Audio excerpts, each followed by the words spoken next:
Hello Kathleen fans! So ito na nga ha, suot-suot ni Pops Alden mga kasamberos.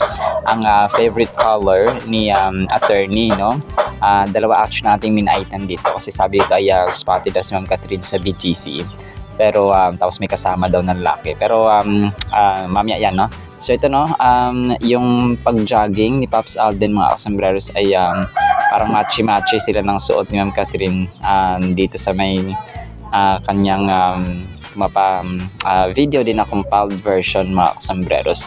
So kaka-upload dito pareho talaga sila ng ng kulay mga kasombreros ng ng damit. So ang ganda ng view dito sa probinsya, no, sa Batangas.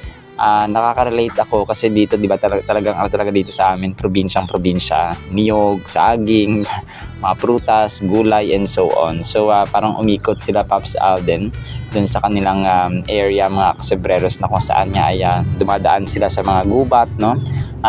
Pero sa highway naman mga kasobreros at may daanan.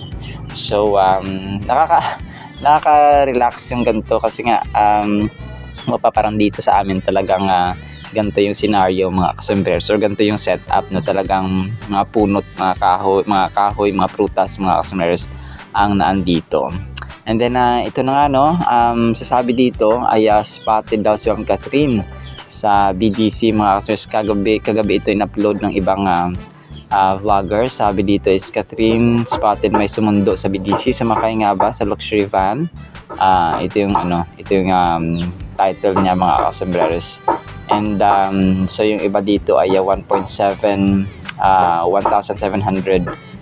views, no? Catherine Bernardo na Bataan sa BGC, may katagpo, alamin. Pero since walang resibo ito mga kasombreros ay hindi po ito totoo, no? Fake news ito mga kasombreros, sorry po. Pero nga no, wag nating masamain na naman ng iba na may katagpo na namang iba't ibang lalaki si Ma'am Catherine and nananahimik siya. Actually pag walang mga pinopost sa social media or sa Instagram story or sa post mismo mga kasombreros si Ma'am Catherine, medyo malabo talaga na gano'n, no? Kapag siguro kasama niya yung glam team niya, yung family niya or siya mismo, no? Doon tayo maniniwala mga kasombreros. And then ito no, next item natin, ang Falkerson family ay nag-share din ng post mga kasombreros, no? Kasama si Lola Linda, no? Na yun nga, namatay na ang kanyang pinakamama na asawa na si Lolo Danny kumakailan mga kasombreros.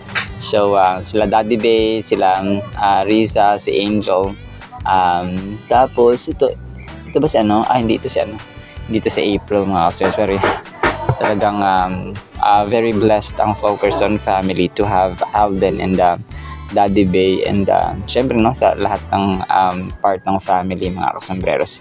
And then ito late ito na upload ng isang isang fan na kung saan niya ay spotted si Pops Alden dito sa no, sa parang airport yata ito or yes, airport or ang mall sa mga fans. So medyo madali si Pops Alden hindi nakasama kasi shot kami pa sa kanya. So nakasi Mr. but okay no, napakami Sir Alden sa dos nag-prepare sa mga ito. Next item natin, so wala ha, ito confirm na may boyfriend na po yung Frankie, si Frankie Primavera. So sabi dito sorry ka, may BF si Frankie kasi nga yung ibang nagsisilabasan may mga palibago na namang na ito na yung girlfriend ni Sir Alden. So yan sasabi natin na pag naka-picture lang or kahit nga siguro wala naman silang picture na magkasama ni Alden no. So confirm ito no, may mga talaga dito mga may mga picture sila na may boyfriend na itong si Ma'am Frankie Primavera. So wag na natin siyang gambalain kasi she wanted a private and happy life as well, kung kaya rin nakalock ang kanyang mga profiles sa kanyang social media accounts mga kasombreros. So na-confirm na yun, wag natin gambalain. And then ito siguro last item natin dito mga kasombreros, Yung Alpha Pro na dog food mga kasombrero ay nag-post ng kanilang greeting sa Happy Easter, no? Ngayong Sunday mga kasombrero. So dama ang saya, Happy Easter. So Alpha Pro, abangan natin yung kay Ma'am Catherine na na ipopost din po, no, para sa dog food na ito mga kasombrero na Nutri-Chunks. Alright, salamat po sa ating cat and items. Sana po ipangyan po natin ang Word of God ngayong Easter Sunday. Para po sa ating Word of God, dahil Easter Sunday po ngayon, ang title po natin ay Nabuhay si Jesus. Pero as a sort of introduction po mga kasembreros, ay buhay ang ating Diyos. No? Ito po lamang ay paggunita ng pagkabuhay ni Jesus Christ, although there was no exact date mga kasembreros, because Jesus Christ is alive forever and ever and ever. Matthew 28:5-7, but the angel answered and said to the women, referring to Mary Magdalene and the other Mary, do not be afraid, for I know that you seek Jesus who was crucified. This was the angel speaking to them. He is not here, for he is risen, as he said. Come, see the place where the Lord lay. And verse 7, and go quickly and tell his disciples that he is risen from the dead, and indeed he is going before you into Galilee. There you will see him. Behold, I have told you. Ito mga kasembreros, ang mga disciples, ang mga tao na nakasama ni Jesus Christ nung siya po ay nabubuhay, nagtuturo from village to village, town to town, ay kumapa constant yung kanilang paghahanap sa Savior. Kasi nga 'di ba, namatay siya. So yung sabi niya na sa ikatlong araw ay ipapatayo niya muli yung templo. So referring to his body. Ay hindi kung paano siya nag-yearn and nag-learn and more, tapos yung mga taong ito ay privileged actually na makareceive at makatanggap mismo ng mas malalim at mas mataas na revelations of the truth, which is Jesus Christ. So tayo po ay invited din to learn about this miles. Therefore, since we're surrounded, so according actually sa Hebrews writer mga kasembres, therefore since we are surrounded by such a great cloud of witnesses, let us throw off everything that hinders and the sin that so easily entangles, and let us run with perseverance the race marked out for us. So yun nga, ang ating goal dito mga kasembreros ay let us fix our eyes on Jesus, the author and perfecter of our faith. So who for the joy set before him endured the cross, scorning its shame, and sat down at the right hand throne of God. So ito na yung confirmation na nakaluklok siya sa trono ng Diyos Ama sa langit mga kasembreros. So yung ating Diyos po ay Diyos siya, kumbaga pa hindi ito kayang itanggi ng mga atheist, ng mga antagonist, ng mga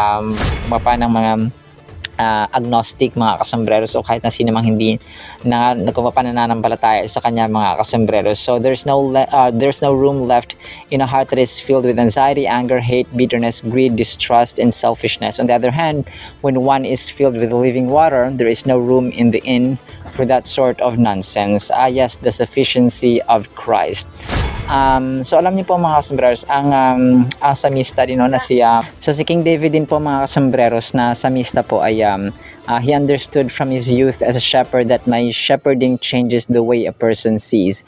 He no longer focused on what he lacked, questioned his path, feared death, obsessed about getting the upper hand over his enemies, failed to notice blessings, or planned only for the short term. He knew me as provider, guide, comfort, and strength, victor, generous giver, eternal Lord. That's why he began his song with a statement of not living in want. So that's actually Psalm 23 mga kasembreros. So but we have work to do. So to cut the long story short mga kasembreros, yung si Mary Magdalene, the other Mary mga kasembreros, nasa verse po natin ngayon ay they had priorities straight, and they were blessed by their choice mga kasembreros. Ang choice kasi nila is yung talagang excited sila na makita yung Messiah or mapuntahan ang mapalibingan ng Messiah mga kasembreros, because meron silang pananampalataya na ang Diyos, dahil sinabi niya na mabubuhay siyang muli, that would happen, and it actually happened, They were handpicked to be the first to hear and given consolation of Jesus' resurrection. Actually, napakapalad nila, no? They were so blessed, Mary Magdalene and Mary. So, kung alam natin yung background ni Mary Magdalene, so yung babaeng bayaran, mga kasambres, ginamit siya ng Panginoon. And then, after Mary Magdalene obeyed, no? Sumunod siya kay Jesus Christ, and she never turned back sa kanyang mga maling gawa at immoralidad, mga kasambres, ay binigyan siya ng Diyos, no? Sila yung dalawang, kung pinakaunang, sabi dito, pinakaunang nakarinig ng message, nakarinig ng good news, mga kasambres. The angel's first words to them, "Do not be afraid," demonstrate he came in kindness to encourage. He did not come to frighten or terrorize. He knew they were looking for Jesus. Those who seek Jesus have no need to be fearful. So the angel assures them of Christ's resurrection, encouraging them to go and examine the empty tomb, and reminds them this was just as our Lord had said. He gave sight to their faith. This was enough to silence their fears. Kasi natakot sila, di ba? Kasi nabukas yung tomb, yung libingan, mga sa sobrang bigat na bato nun. So, unang sinabi ng angel ay huwag kayong matakot, okay? Dahil fulfillment lamang ito ng sinabi ni Jesus Christ na siya ay mabubuhay muli. So, and it happened. And the angel ends with the words, "Now I have told you," indicating his mission was accomplished and now placed in the hands of those who would proclaim it to the world. So, ang part natin dito ay ito na nga, no? Na-accomplish ni Jesus Christ yung kanyang mission. And the mission has been relayed sa atin, no? Tinagubilin sa atin at pinasa sa atin, mga kasambres, to proclaim the world the gospel, no? The gospel of good news, the advancement of the kingdom of the Lord Jesus Christ. He had done his errand and faithfully delivered the message. Now it was their turn. Now it is ours. So after Mary Magdalene, no, from the angel, and then kay Mary Magdalene, and then kay other Mary, ay sa atin na po, mga kasambreros, yung turn, no? Talagang part na natin. And the rest of the passing of the legacy of proclaiming the good news that Jesus Christ has risen will be continuously done, no, sa next na generations pa, and pass it from legacy to legacy to legacy to legacy to future generations and future generations to come. So ganoon po dapat ang gagawin natin. That is why in our simpler way of posting sa ating mga social media, no, napakabalaking bagay po nun. Apart from personal, syempre kapag may church kayo, ibang bagay din po yun, mga kasambres. Pero kapag nasa SOCMED lang tayo, or kasi maraming paraan para hulihin ang pusa.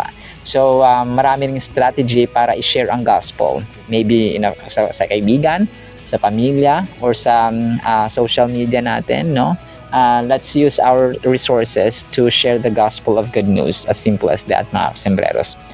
Alright, so naman po in the meantime, naman po ipagpalain po tayo ng pag-ibig, pananampalataya at pag-asa in the mighty, holy, sweet, risen, our Lord Jesus Christ. And everyone said Amen and Amen. See you sa next segment po, mga kasambreros, and paalam po. I love you.